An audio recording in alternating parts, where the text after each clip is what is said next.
Tá, vamos começar Estamos ao, então. estamos ao vivo, pessoal. Então, boa noite a todos que estão nos assistindo. Sejam todos muito bem-vindos a essa segunda live que vai falar sobre a importância da cultura na educação, com a professora Antônia e o professor Diogo. Então, essa live é promovida pelo ProLivres, em parceria com o Estúdio Ontos, e temos o prazer de trazer a todos o debate desse tema que é tão importante para a nossa sociedade. Lembrando, então, né, gente, que o ProLivres ele é um movimento de professores que busca debater e construir propostas para a melhoria da educação no nosso país. E, para isso, né, nós convidamos todos que tenham interesse em contribuir nessa nossa caminhada a vir conosco, né, nesses debates e nessas propostas. Bem, pessoal, então, sem mais delongas, eu vou passar a palavra para a professora Antônia, para que ela, então, inicie o debate com o professor Diogo. Uma boa live a todos. Muito obrigada, Edson, pela apresentação, né, também do ProLivres. Cumprimento ao meu colega de live, o professor Diogo, né? Estamos aqui no segundo dia apresentando um conteúdo educativo, cultural, que acreditamos seja de interesse de todos. Agradecemos também pela participação dos nossos assistentes, né, de todas as partes do Brasil. Então, desde já agradecemos. E eu passo então a palavra para o professor Diogo. Antônia, boa noite. Boa noite a todos que estão nos ouvindo.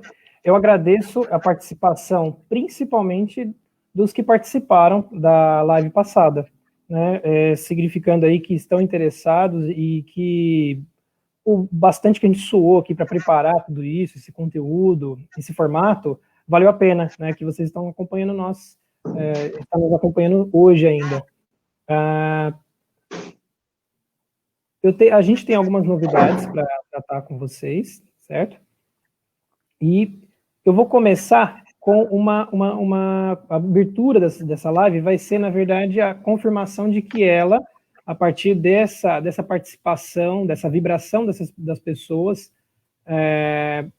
em cima do nosso debate, ele foi muito frutífero. Então, nós combinamos, o ProLivres, eu e a Antônia, combinamos o seguinte: nós vamos começar uma bateria de lives, todas são lives mensais, ou seja, todos os meses nós teremos datas com temas diferentes e nós iremos convidar pessoas, professores, especialistas, para entrar juntamente com a gente, né, nos diálogos, né? Será então, geralmente aí, eu e a Antônia, mais uma terceira pessoa, será um triálogo aí, a gente pode dizer assim. Lives mensais, elas serão sempre às quintas-feiras, no mesmo horário. E a gente vai divulgando, conforme as lives forem acontecendo, divulgaremos os temas. O primeiro tema que a gente tem para o mês de julho, que vai ser no dia 23, tá? Então já anotem aí na agenda de vocês, o aprendizado através do cinema, as artes na sétima arte. Então, como nós abrimos vários detalhes de como que a gente pode inserir a educação dentro das escolas e universidades, então, por que não nós dermos continuidade nisso? Vamos dar continuidade e alimentar tudo isso, chamando outras pessoas, né, que possam falar, às vezes, de temas muito melhor do que nós. A Antônia vai dar um próximo recado agora para nós. Está cheio de novidades. Pessoal, então, no embalo das novidades, nós avisamos a vocês que vai haver um curso, na verdade, de introdução à educação musical. Esse curso faz parte de um projeto de educação musical que eu criei e coordenei na minha universidade, na Universidade Federal dos Vales do Jequitinhonha e Mucuri, aqui em Diamantina, Minas Gerais, o projeto Disco, que objetiva a apreciação musical. Então, hoje, a rádio universitária lá da minha universidade, eles liberaram para mim 80 programas, né, sobre educação musical de todas as épocas, né, desde a polifonia vocal, lá da Idade Média até agora, né, eu preparei 80 programas que apresentam a história da música clássica, não só da Europa, mas também das Américas e do Brasil, né? Então, não percam que nessa sequência de lives mensais, nós vamos separar um mês para falar do projeto Disco, tá bom? Maravilha. Lembrando, pessoal, quem está interessado, na verdade, todos os participantes têm direito ao certificado. Então, todos que estão online hoje, nós iremos emitir um certificado de horas de participação, tá? Para vocês terem acesso a isso, será necessário acessar um link, tá? Que foi preparado pelo domínio da Ontus, com um formulário, com os dados para que a gente possa fornecer esse certificado para vocês, personalizado com o nome, tudo certinho, e mandar por e-mail. Não vai ficar pronto hoje, vocês não vão receber hoje. Na verdade, é um formulário onde vocês vão receber, onde nós vamos receber os dados de vocês e nós vamos confeccionar e mandar na sequência, tá? Tá aí na legenda, anotem e fiquem tranquilos que a gente vai postar aqui no comentário da live, enfim, vai ser fácil de vocês acessarem aí, tá? Bom, passamos agora para responder as perguntas que nos foram feitas na live passada, tá? Para mim, eu vou responder as perguntas da Maria Amparo Santos, da Selma Maria Lima e também da Ana Júlia Toledo. Elas fizeram comentários sobre a questão da introdução das obras clássicas, especialmente na educação infantil. Então, eu não sou pedagoga, né, não entendo de educação infantil, mas eu vou tentar responder numa só resposta para essas três pessoas, né, que eu acredito que são professoras. Então, como inserir a literatura infantil na escola? Tá? Esse roteiro, na verdade, eu penso para mim também, como professora de literatura, né, que eu sou. Então, a primeira questão que eu acho importante é que essa introdução, né, da literatura infantil, ela é responsabilidade do professor, em primeiro lugar, né?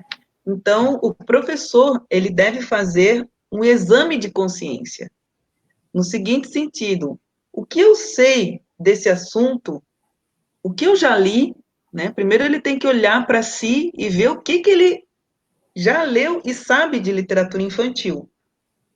Depois desse exame, vem o que eu chamo de mapa da ignorância, né?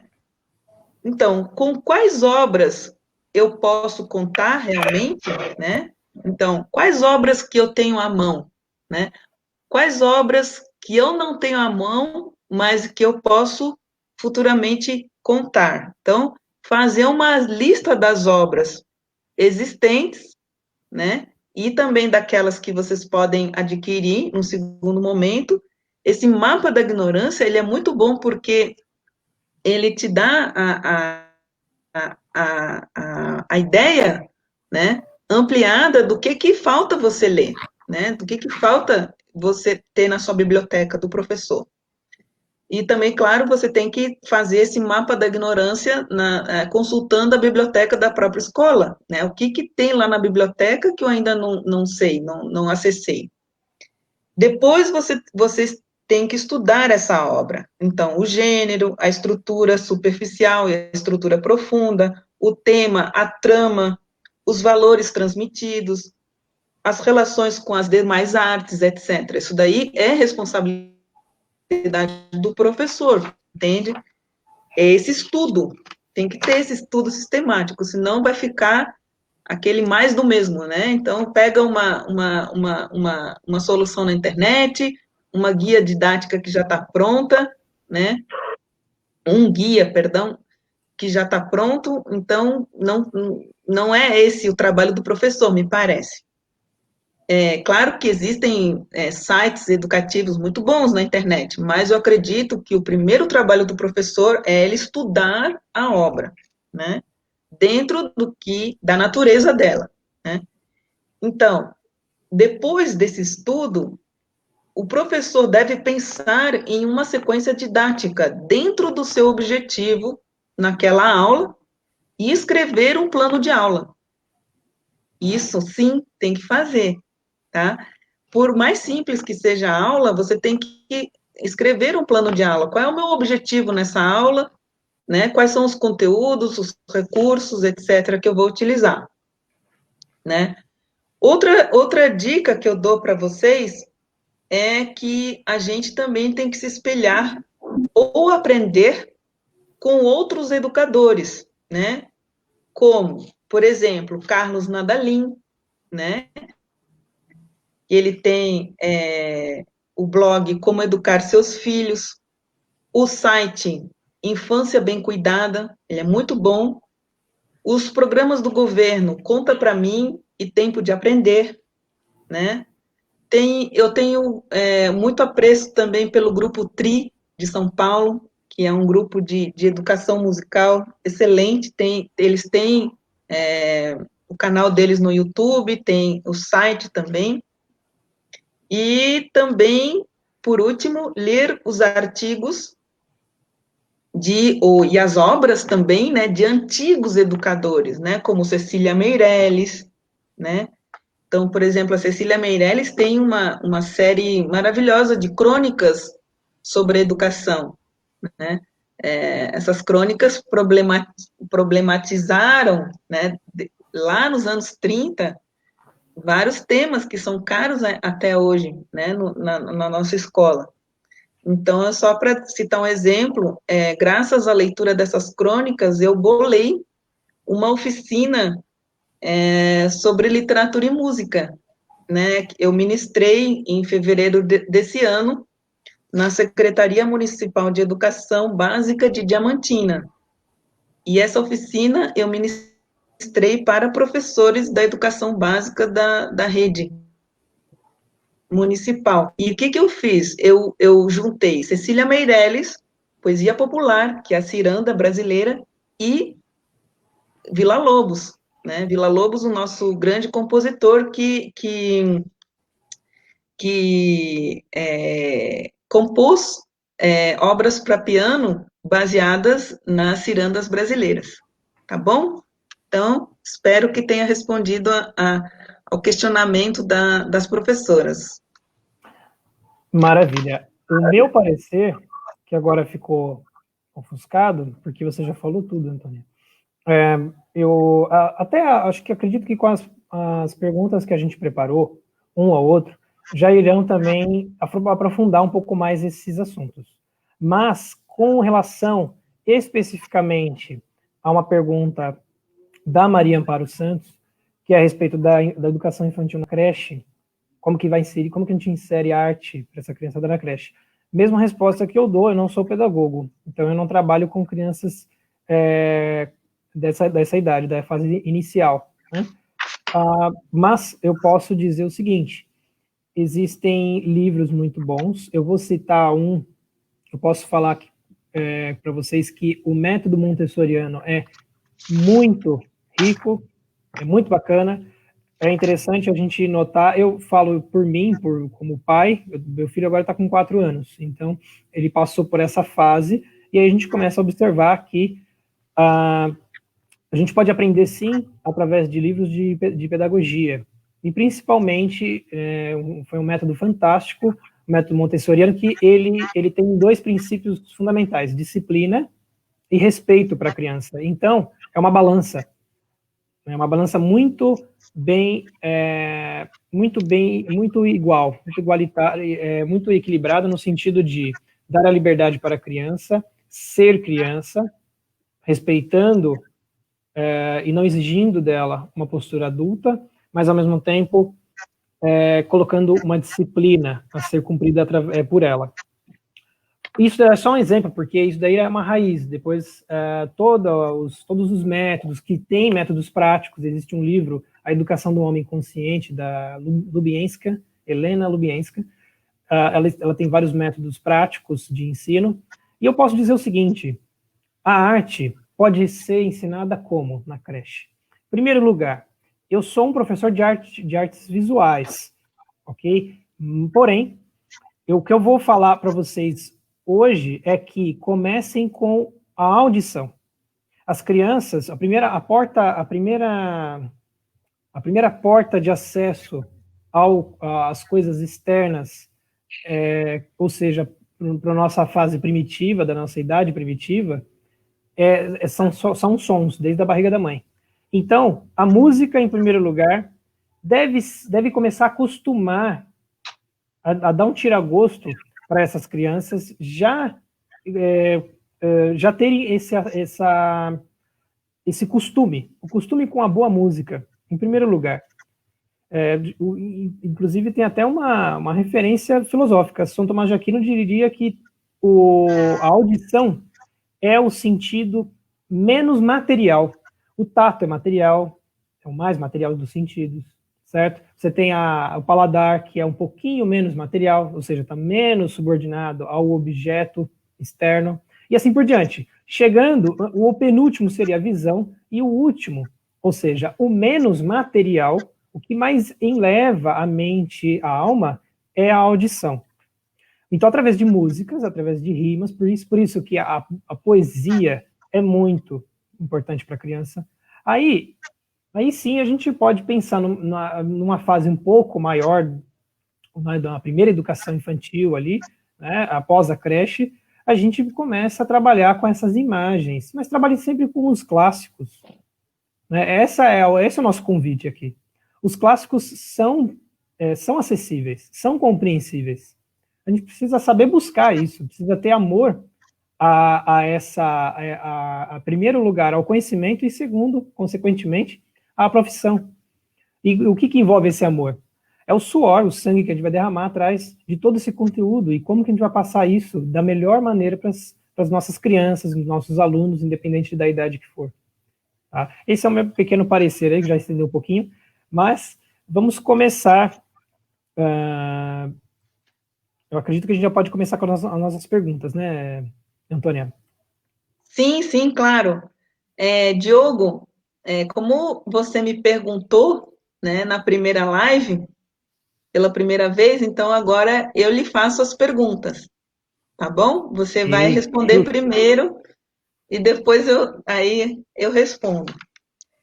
Tá bom. Então, a primeira pergunta que eu tenho para você é a seguinte: cite alguns artistas brasileiros que fizeram releituras de obras de arte de outras épocas, como o nosso Ariano Suassuna, que releu, entre aspas, né, em algumas obras suas, a obra de Miguel de Cervantes, o grande escritor espanhol que viveu nos séculos XVI e XVII da Era Moderna. Perfeito. Bom, em primeiro lugar, o que a gente precisa ter em mente? Que os artistas plásticos brasileiros são devedores de uma cultura mais antiga, tá? Na verdade, nós brasileiros temos duas culturas nas nossas costas. Nós temos a cultura primitiva, do nativo, e a dos portugueses. Qual é a cultura dos portugueses? É aquela que vem da antiguidade, do Antigo Egito, da Antiga Grécia, que foi evoluindo e chegou até nós. Então, se a gente tem em mente que o artista plástico, os artistas do modo geral, beberam dessas culturas, no mínimo que fosse no aprendizado deles, no momento em que eles eram alunos ainda, que eles estavam na academia, eles beberam dessa cultura, certo? Inclusive os artistas mais recentes, do século XX, modernismo, independente, todos passaram por esse repertório. Então, em primeiro lugar, a gente pode fazer duas análises. Uma análise de releituras que os artistas brasileiros fizeram dos clássicos, e, em segundo lugar, a gente tem as nítidas inspirações. Ou seja, não são releituras propriamente ditas, mas são as nítidas inspirações que eles trouxeram de outros artistas grandes, tão grandes às vezes quanto eles. Então, eu vou fazer uma pequena demonstração aqui. Eu vou usar pela primeira vez o recurso, espero dar certo aqui. Eu e a Antônia, a gente estava quebrando nossa cabeça aqui. Vamos ver se dá certo. Sim. Deixa eu procurando aqui. Eu vou abrir algumas imagens para vocês. Certo? Estão vendo aí? Consegue ver, Antônia, a minha pasta aí? Sim, sim. Dá para ver, sim. Então vamos lá. Agora dá. Consegue, né? Legal. Sim. Eu tenho um exemplo a começar com esse tema, que é do Cândido Portinari. Cândido Portinari foi um artista brasileiro posterior a Pablo Picasso, um artista espanhol, certo? Tá abrindo ainda a tela, tá? Ficou preta porque tá abrindo mesmo, não é porque deu erro, não. O que acontece? Pablo Picasso inicia, todos sabem, um movimento do cubismo, através dessas características, principalmente que estão impressas na Guernica, certo? Um grande painel do Pablo Picasso. Percebam essa característica, né? Recortada. Agora vejam um exemplo de um trabalho. Vocês conseguem ver grande aí a tela, né? Ou não? Quando eu abro, consegue ver, Antônia? Sim, só que é bom clicar na imagem, Diogo. Então veja se você consegue clicar. Eu cliquei, mas como eu compartilhei, agora eu entendi. Eu compartilhei a tela, a minha janela da pasta. Aí ele não mostra. Isso. Tá aí o meu erro. Veja se agora tá grande. Melhorou sim. Ficou grandão, tela cheia. Tá. Show de bola. Então veja, Guernica, Pablo Picasso. Ao lado nós temos Portinari. Acho que não sei se deve fazer uns 5 anos. Não, 5 anos é elogio, faz muito mais. Que foi que esses quadros foram expostos no MASP, que é a sequência da série bíblica do Portinari, do Cândido Portinari. Essa reprodução se chama Lázaro, né? Então é uma passagem bíblica. Reparem na semelhança.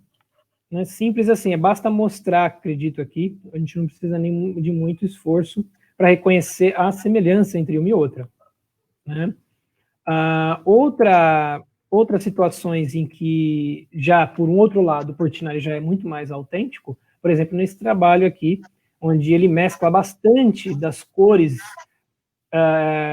esse embate de cores quentes e frias, que são muito comuns, principalmente naquele painel Guerra e Paz, que ele fez para a ONU, naquele painel gigante, estava no Paço das Américas também há um tempo, em São Paulo, ficou ali um tempinho. Então veja como que aqui ele já é mais autêntico, num certo sentido. Diogo, só um pouquinho, não passou essa imagem essa segunda imagem.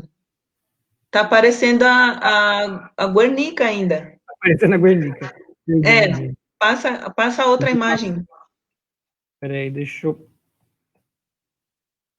ele trava aqui, vamos ver.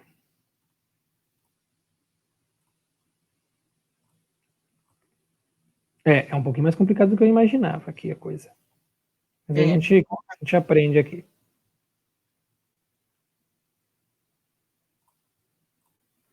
Aqui, desculpe.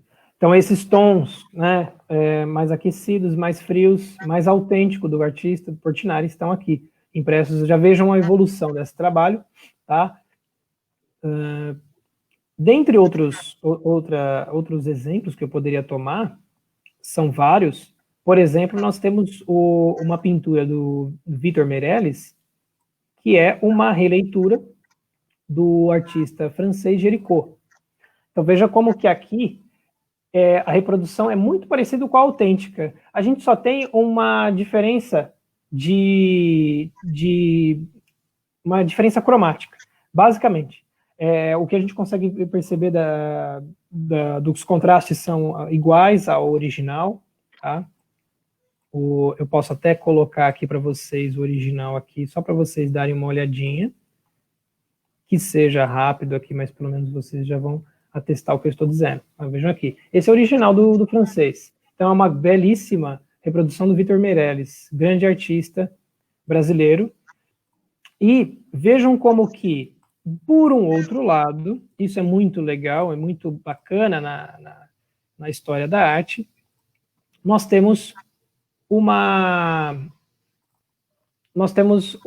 grande inspiração que a gente pode enxergar, a gente consegue identificar no Delacroix. Isso daqui é um artista francês também, só que percebam a escala cromática. O que ele fez com Géricault, né? Ele trabalha mais o vermelho, ele trabalha mais esses tons mais aquecidos.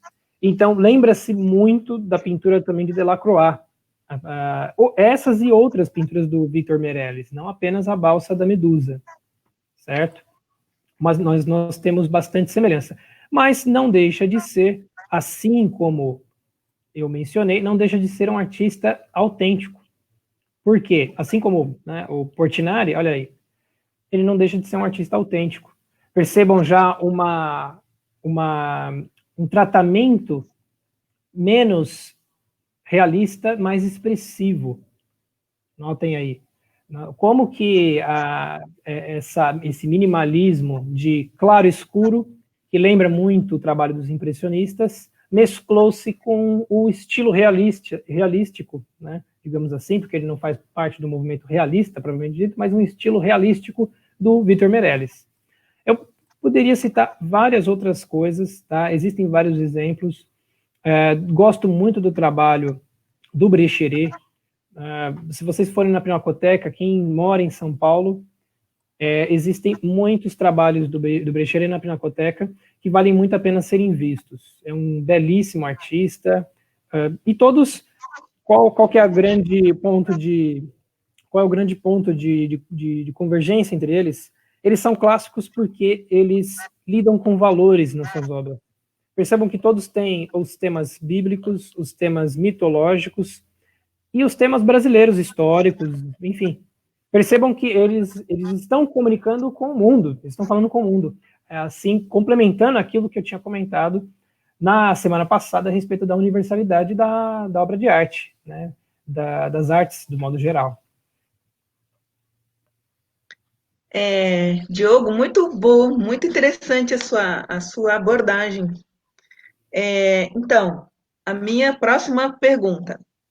Nossos alunos, em vários níveis de ensino, infelizmente, não estão tendo mais um mapa de referências culturais e artísticas, mínimo que seja, para educar-se em qualquer área, sejam as artes, a língua portuguesa, línguas estrangeiras, ciências, história, matemática, geografia, filosofia, etc. Quando se fala em artes, poucos sabem da existência de um Victor Meirelles, de um Alberto Nepomuceno, ou de uma Chiquinha Gonzaga, de um Cândido Portinari, entre outros. Isto é, os alunos não sabem mais quais são os nossos maiores artistas, né? A que se deve essa situação e o que podemos nós, educadores, fazer para melhorá-la em nossas escolas e universidades? Maravilha. Antônia, eu acredito o seguinte, a que nível de profundidade nós apresentamos esses artistas aos nossos alunos? Por quê? Já dizia Aristóteles, né? A arte é tão enobrecida e uma disciplina tão grande quanto a filosofia, porque tratam, né, de questões universais. Foi aquilo que eu comentei na semana passada. Ele estava comparando isso com a história. E pode-se colocar aí que a história está ao lado da política nesse caso. Ou seja, a história e a política, elas trabalham numa linha horizontal, enquanto que arte e filosofia trabalham numa linha vertical. O que eu quero dizer? Nós temos conceitos universais, nós temos conceitos de princípios quando a gente trata de uma linha vertical, de disciplinas de linha vertical. Por quê? A história trabalha com contingente, com os fatos, o que foi, o que não foi. A história, agora a arte já trabalha, por outro lado, o que poderia ser. Esse que poderia ser é realmente a porta de entrada da arte, é onde ela consegue trabalhar com a nossa fantasia, com a nossa imaginação. E é a parte que enobrece e enriquece o espírito. Tá? Então, o que eu gostaria de pegar com essas observações que você fez seria retomar como que a educação era no passado. Em primeiro lugar, nós temos uma divisão de disciplina muito diferente do que é hoje. Eles comentavam, eles diziam que as disciplinas fundamentais, né, seriam de artes ainda principiais para que uma pessoa deixe de ser leigo do mundo, para que ele passe a se comunicar em primeiro lugar, ou seja, comunicar, conseguir se expressar através do seu espírito, da sua alma, e entender o mundo fora. E são duas as divisões. Isso são as artes liberais. Você tem duas divisões. Você tem as disciplinas do trivium e as disciplinas do quadrivium. O trivium envolve a gramática, a retórica e a lógica. Disciplinas de expressão. Né? A gente poderia até fazer um curso sobre isso. Né? É um assunto muito amplo. O que eu vou dizer apenas agora é o seguinte: para o homem medieval e antigo, saber se pronunciar, entender muito da sua linguagem, entendendo que ela é um instrumento para as suas ideias, para o fortalecimento e a suspensão e a apresentação das suas ideias, isso é fundamental, é importantíssimo. Enquanto que as outras 4 artes, porque as artes liberais são 7. O trivium, são 3 artes, e teriam mais 4. O quadrivium, a música, a aritmética, a geometria e a astronomia. São disciplinas da matéria ou do corpo. Ou seja, as coisas externas, os números, a música como uma disciplina matemática, a geometria, que envolveria toda a questão das artes visuais também, e assim por diante. E a astronomia, que envolve a relação dos corpos, certo? Dos astros, até do macrocosmo até o microcosmo. Percebam como que a mente do homem medieval parece ser muito mais aberta do que o homem contemporâneo. Como que pode ser isso?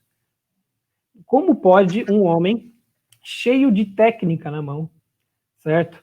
Nós evoluímos na técnica, mas nós nos fechamos por um lado. Mário Ferreira dos Santos dizia que o especialismo da nossa era é o que vai matar, é o que mais deixa o homem ignorante.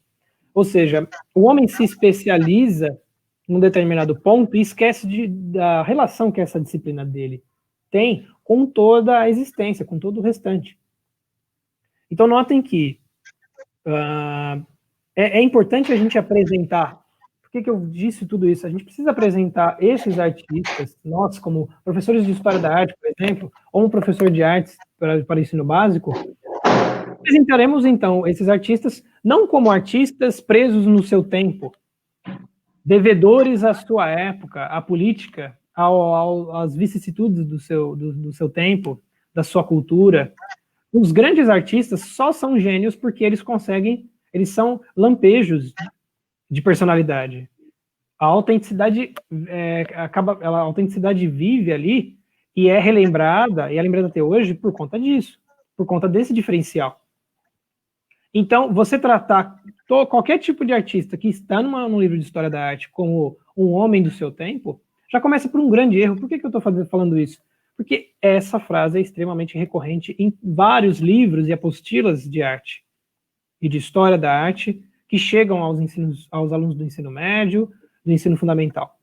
O que vai acontecer? Os professores também só repetem isso, certo? Na hora de ensinar, a gente fica nesse disco virado. E nós mesmos, professores, não pensamos numa outra parcela, que é a mais importante, que é a da linha vertical, do que a gente pode apresentar dessa linha vertical, que é onde mora a razão de serem clássicos aos alunos. E é essa linha vertical que vai encantar eles.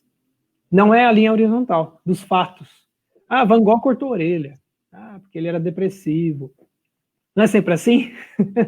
A gente fica muito preso, né, a esses acontecimentos mesquinhos.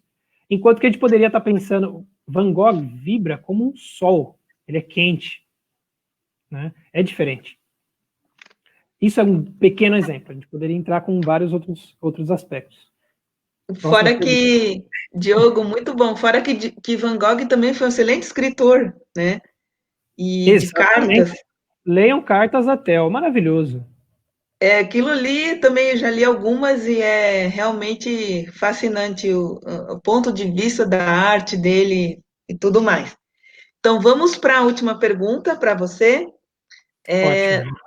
Num interessante artigo seu, intitulado Por que ainda acreditamos na escola?, publicado no seu site do Estúdio Ontos, você tece vários argumentos para o atual fracasso escolar, especialmente após a reforma da educação básica. Você se pergunta mais de uma vez: é isso que as nossas crianças precisam? Então, Diogo, do que é que nossas crianças precisam na hora de falar de educação? Não só do que nós, professores, precisamos. Para você, o que seria educar, abro aspas, de forma orgânica e ordenada, da causa à consequência e das consequências às causas? Fecha aspas. Essa frase é interessante, né? Você retirou de um texto sobre esse artigo, desse artigo, Por que ainda acreditamos na escola, que eu escrevi, né, que está publicado no meu blog. Por que eu menciono isso? Porque eu posso dizer a vocês aqui, um livro que me ensinou muito, ele se chama Arte Gótica e Escolástica, do Erwin Panofsky. Fiquem tranquilos que essa bibliografia minha e da que a Antônia vai citar, ela está liberada no evento. A gente publicou agora uma imagem lá, vocês podem ter acesso a isso, tá? Assim que quiserem. Esse livro, ele fala sobre o seguinte, aliás, esse ponto de partida foi o que me inspirou. Se vocês notarem aí, na arte de divulgação das lives, tem uma catedral gótica ao fundo. Percebam, isso nessa agora que está azul ficou mais escura, mas na primeira ela estava mais clara, era mais nítida essa imagem. Essa referência que eu faço é o seguinte, ele explica o seguinte, a arte gótica estava totalmente amparada e paralela aos pensamentos da filosofia de então, ou seja, do século XI ao XIII, que foi a grande produção de arquiteturas góticas, de catedrais, enfim. Eles falam sobre o seguinte, o escolástico, que é o filósofo da teologia, filósofo que estava dentro do corpo cristão, ele falava sobre o seguinte, o mundo se manifesta, certo? Então, nós precisamos apresentar isso para os nossos alunos, e nós entendemos também de clareza e em nome da clareza.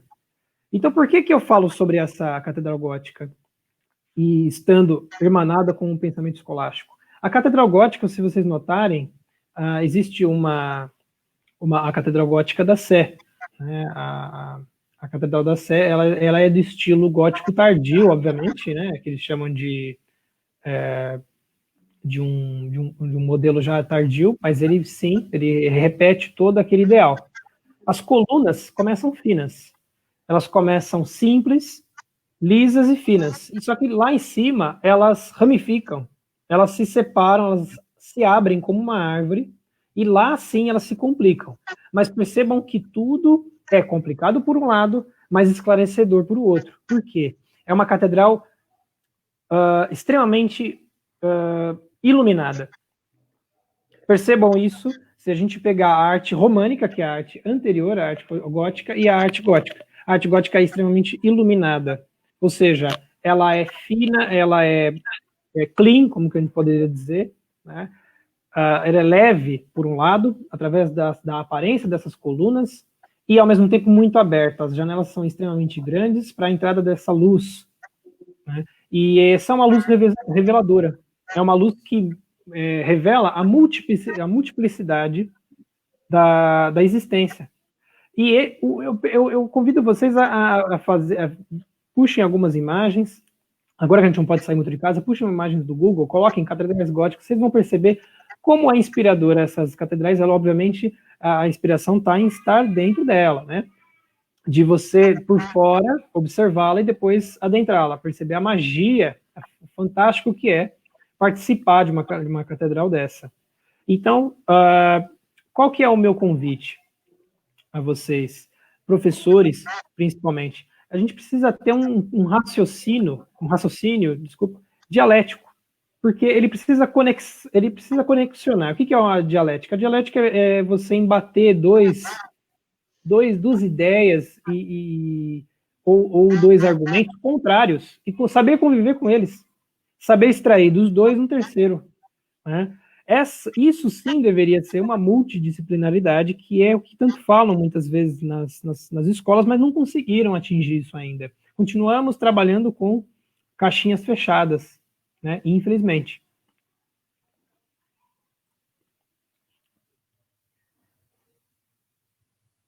É isso então, Antônia. Posso perguntar agora para você?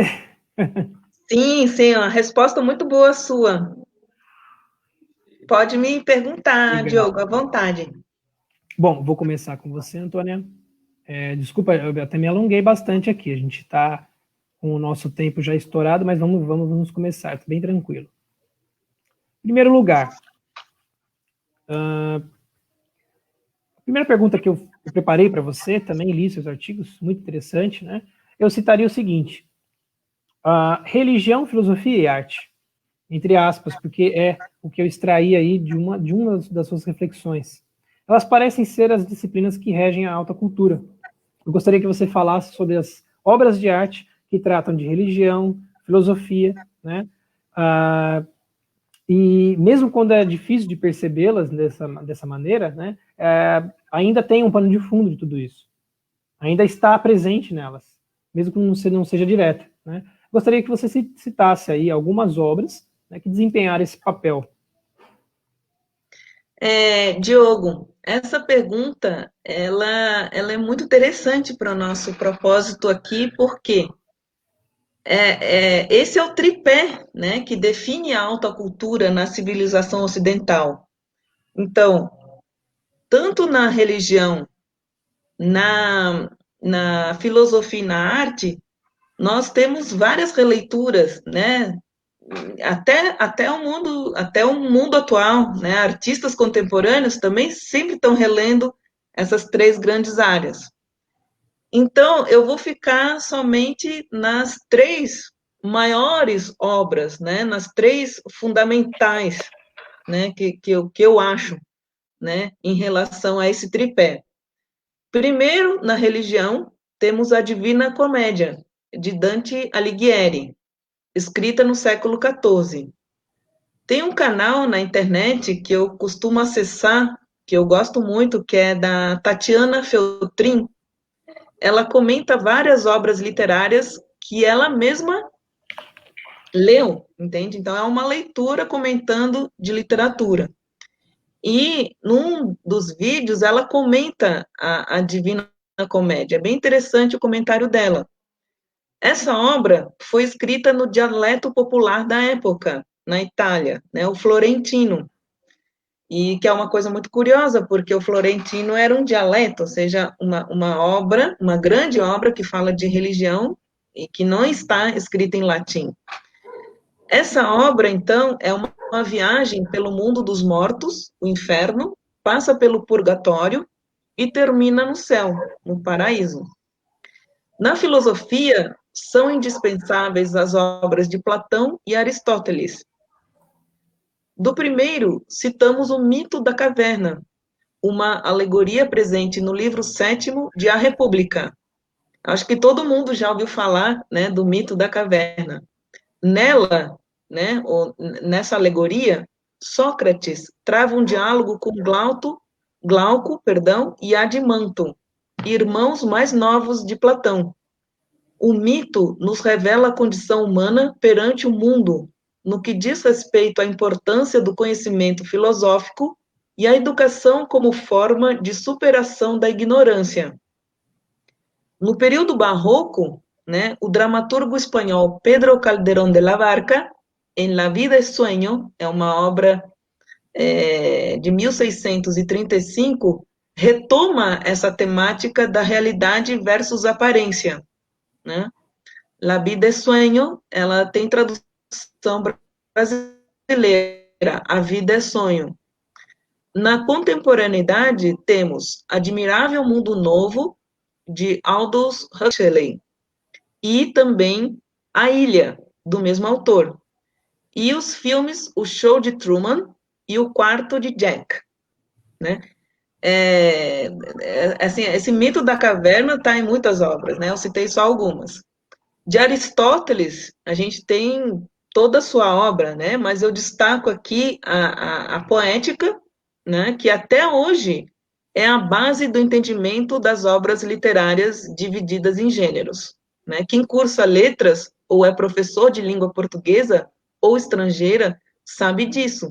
E até digo mais que o professor de pedagogia também tem que entender a literatura infantil baseada no conteúdo e na forma, né? Isso amplia muito a visão de leitura, enfim, de abordagens para a criança. Maravilha, legal. A Divina Comédia foi um divisor de águas para mim. Né? Só um comentário aqui. A próxima pergunta é o seguinte: as academias, os centros culturais, galerias, museus, bibliotecas, dentre outros, não valorizam como deveria a alta cultura. E tudo que a gente tem do patrimônio cultural, né, que a gente poderia utilizar.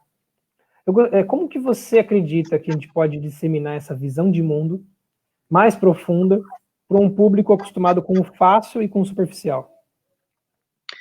Bom, Diogo, eu vou definir né, a alta cultura. O que é a alta cultura? Então, eu escolhi uma definição dada por Roger Scruton em um artigo intitulado A alta cultura está sendo corrompida por uma cultura de falsificações. Esse artigo foi publicado no jornal inglês The Guardian em 19 de dezembro de 2012. Cito o Scruton. A alta cultura é a autoconsciência de uma sociedade. Ela contém as obras de arte, literatura, erudição e filosofia que estabelecem o quadro de referência comum entre as pessoas cultas. Essa é a citação do Scruton.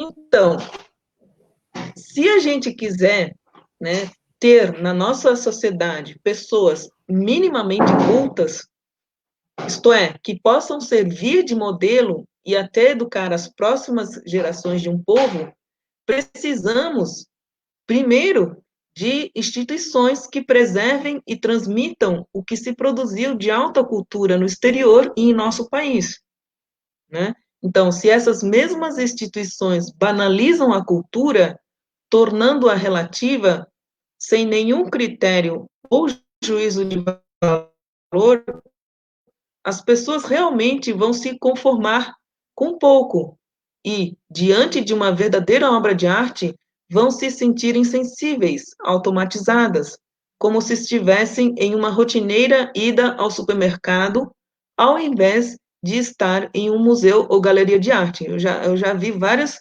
assim, pessoas que acham que estar no museu é a mesma coisa que ir no supermercado ou ir num parque de diversões, ou seja, está se perdendo, né, a ideia de ir ao museu ou a uma galeria de arte. Um outro ponto que eu ressalto nessa pergunta são as bibliotecas, né? Elas precisam deixar à disposição de seus usuários a literatura clássica e também o que de melhor se produziu na língua vernácula, no nosso caso, a língua portuguesa. Do contrário, as pessoas não vão ter o real acesso à literatura e tampouco vão conseguir medir quais são os livros do senso comum e quais os que trazem uma linguagem elaborada. Como acontece, por exemplo, na música clássica, que, sem deixar de extrair seus motivos da música popular mais genuína, a relabora, né, em sistemas musicais complexos que perduram na tradição. Então, aqui, linguagem elaborada não é sinônimo de coisa difícil ou de popular versus erudito, ao contrário, os temas, os motivos da música clássica são, em sua grande maioria, retirados da música popular, né? A gente tem o exemplo de Haydn, Mozart, entre outros. Né? Muitas das sinfonias maravilhosas de Haydn são todas retiradas do que ele ouvia nas praças, nas ruas, né? Bom, e um último aspecto que eu quero levantar aqui é que um dos modos de disseminar a alta cultura para esse público acostumado com o fácil e o superficial é haver um real empenho da própria sociedade de exigir dessas instituições culturais o que nos foi legado pela tradição estrangeira e brasileira. Então, as reformas ortográficas, por exemplo, o que fazem é distanciar o público leitor de hoje das obras de um passado não tão longínquo, como os séculos XIX e XX. Reformas em outros países é raríssimo de acontecer, como na França e na Espanha, que eles preservam a língua deles, sei lá, desde 1600, 1700, né? Então, quando acontece reformas ortográficas em outros países, é assim, com todo cuidado, né? E, ao contrário, no Brasil tem reforma toda hora, né? O Monteiro Lobato, ele era absolutamente contra qualquer reforma, né? E isso afastava os leitores atuais das obras da tradição, né? Das obras que não são tão antigas assim. Perfeito. Num dos seus artigos, Antônia, você disse que a sua experiência no Instituto de Arte de Inhotim, aquele São Alberto, né, foi como se você fosse Alice, né, vendo a realidade transformando-se em sátira de si mesmo. É ótimo. Eu achei até perfeito. Foi muito aplicado aí a comparação. Parece que esse nonsense é o principal ingrediente da arte contemporânea, de cunho nihilista, né, sem vazio, sem sentido, né? Eu gostaria de saber o seguinte: essas obras que ressaltam o feio, o grotesco, né? Me fale um pouco o que o clássico tem justamente de oposto a isso, né? Como que me fala um pouco sobre essa diferença, né? O que o clássico, na verdade, pode nos agregar e não nos tirar em questão de valores. Diogo, essa pergunta é também interessante, porque eu, de fato, escrevo sobre a minha visita a esse instituto em Inhotim. Esse instituto, para quem não sabe, ele é considerado o maior museu a céu aberto de arte moderna e contemporânea da América Latina.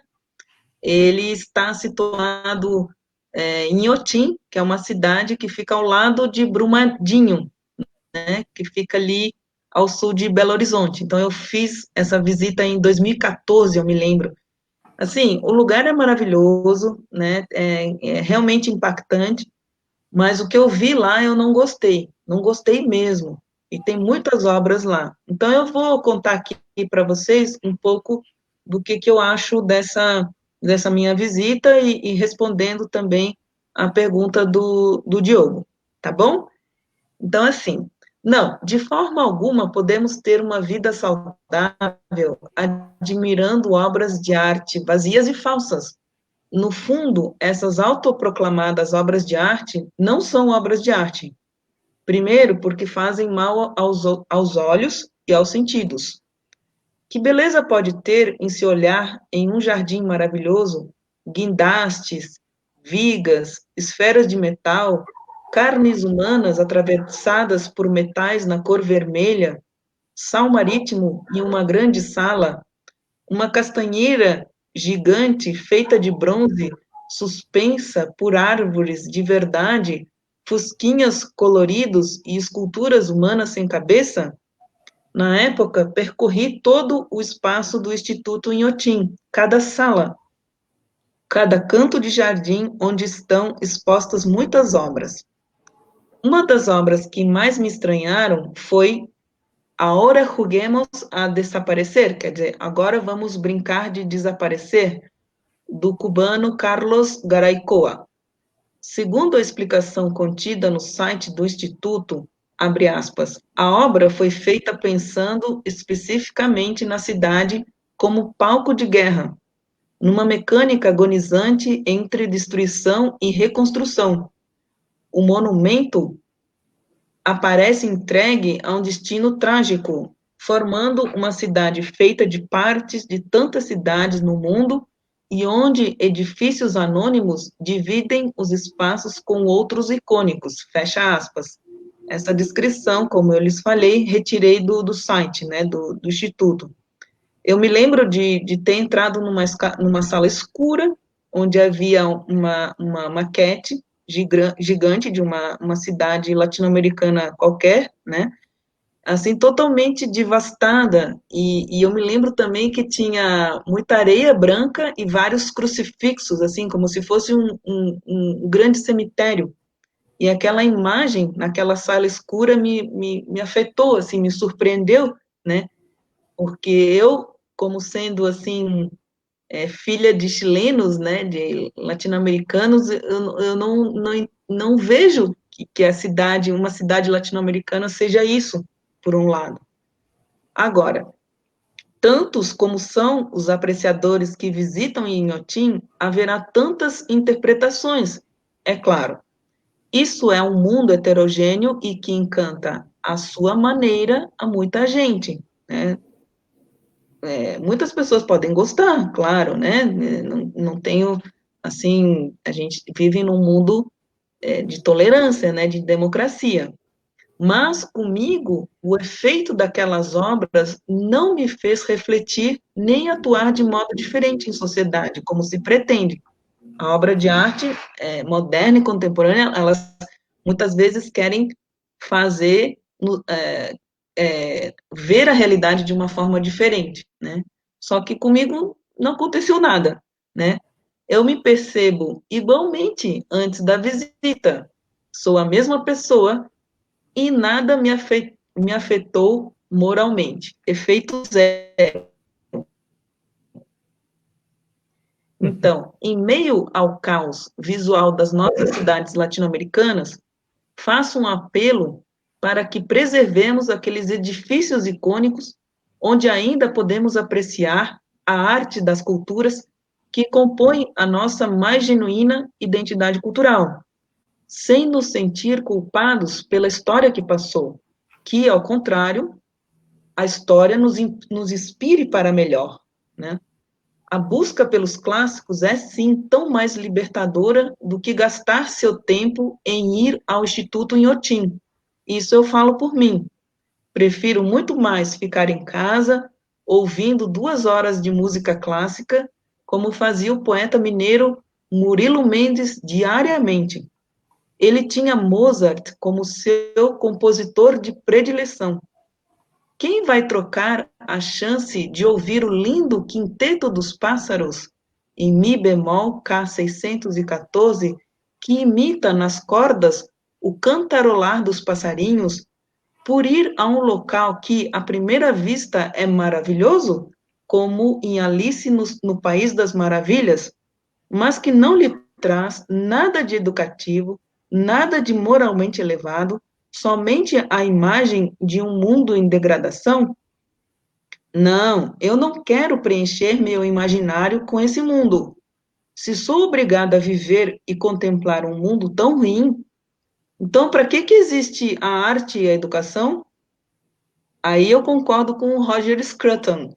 a beleza importa sim, né? Tem até um vídeo na internet que se chama Por que a beleza importa, onde ele explica, né? Por que a beleza importa ou deveria importar para nós, seres humanos. Legal, que ótimo. Houve uma pergunta aqui, e eu respondi através de um vídeo que eu gravei sobre um aspecto evolutivo da arte. Eu respondi, se não me engano, não sei se é a Ana, ela perguntou aqui, quem quiser que quisesse aprofundar sobre esse aspecto, porque ela justamente falou, mas como que a gente vai ficar preso ao clássico, sabendo que a arte é dinâmica? É pertinente a pergunta dela. Quem quiser até continuar esse debate, pode comentar aí no meu vídeo, na nossa descrição aqui, e a gente vai levar, hoje eu acho que levantou muita pergunta, dá para fazer muitas lives através delas. Eu gostaria só de finalizar pedindo uma indicação musical de você, Antônia. Tá, então para a gente fechar a nossa live, né, porque já passou do tempo, e como falamos da importância do legado cultural e artístico brasileiro, a minha indicação de hoje é a música clássica brasileira. Quem já ouviu falar do padre José Maurício Nunes Garcia? Ele é um dos precursores da nossa música clássica. Ele nasceu no Rio de Janeiro e viveu entre 1767 e 1829. Descendente de escravos, assinou mais de 400 obras musicais, entre elas a Missa de Santa Cecília, de 1826. Conta-se que optou pela batina também pela oportunidade de ter acesso a uma melhor educação. Nossa sugestão é a audição dessa belíssima missa, a última obra composta pelo padre José Maurício, que foi encomendada pela Irmandade da Padroeira dos Músicos do Rio de Janeiro. É a missa de maior extensão do compositor, que nela musicou todo o ordinário, Kyrie, Gloria, Credo, Sanctus, Benedictus e Agnus Dei.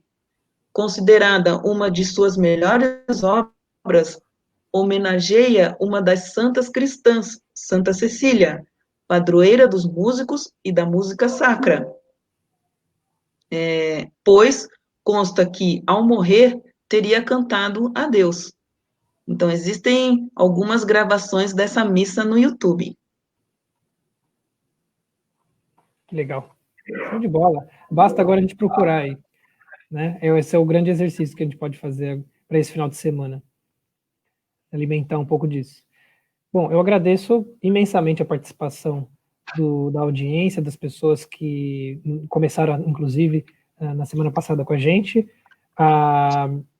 Foi ótimo começar essas lives com você, Antônia, através do ProLivres, grandes parceiros. E então tá dado o convite aí. Vamos prosseguir, vamos fazer pelo menos uma por mês, para que a gente sempre atualize esses conteúdos. E vamos guardando todas as perguntas, porque a gente pode elaborar respostas e temas através deles. Obrigada, Diogo, pela parceria, né? Obrigada também ao pessoal do ProLivres, ao Edson, e aguardamos por todos na próxima live, que será realizada no dia 23 de julho, uma quinta-feira, às 8 horas. Falaremos sobre o cinema, a sétima arte. Teremos, inclusive, um convidado, o professor Zé Carlos, né, do curso de Artes Cênicas da Faculdade Paulista. De Artes.